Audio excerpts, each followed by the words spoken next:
Hi, my name is Bill Gilbert. I specialize in helping small, medium-sized businesses attract, hire, and keep more top performers. This video is one in a series where I'm discussing 7 common mistakes that employers make in trying to attract quality applicants for job vacancies. Mistake number 5, we tend to screen out potential top performers for irrelevant reasons.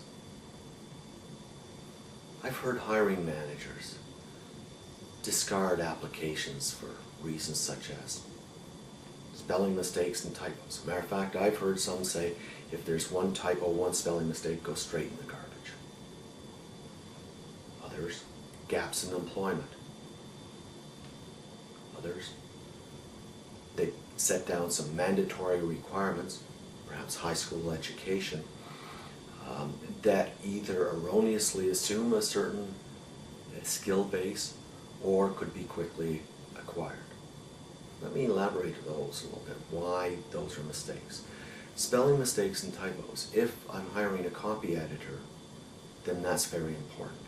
If I'm hiring a server in a restaurant, or perhaps a employee in my factory plant, while there may be some writing skills there and some literacy skills, spelling mistakes or the odd typo is not going to be critical to success on the job.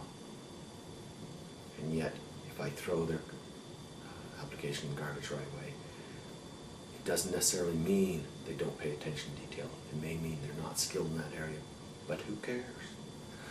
Gaps in employment. We don't know what it is necessarily. There can be a lot of reasons for those gaps. They may be personal, they may be professional. It may be that the individual is going through some tough times. That in itself is not reason to discard the application.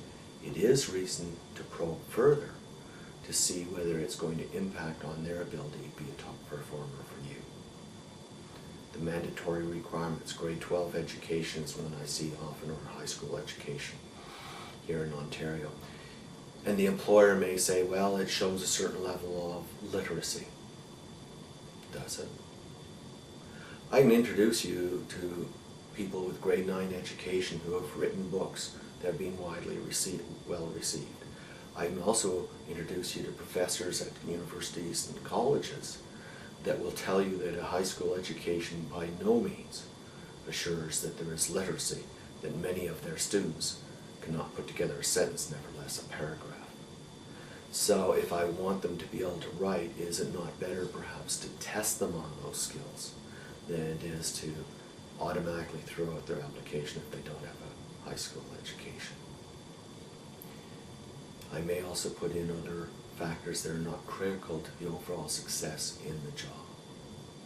So what's the solution? Well, the solution is before you start the process of advertising and selecting people is to review the criteria upon which you're going to screen people. Remember in the first video we talked about what makes the difference between top performers and poor performers. Those are the criteria that are important ones. They're more related to job fit and attitude than they are to skills which can be acquired. Are the criteria that I'm using to screen in, are they relevant to the actual job the person's going to be doing? Or are they a personal pet peeve that I may be excluding from serious consideration? Is the criteria valid for what I think it is? High school education. Most importantly, how important is it to success on the job for the top performers? Thank you. I look forward to talking with you on common mistake number 6.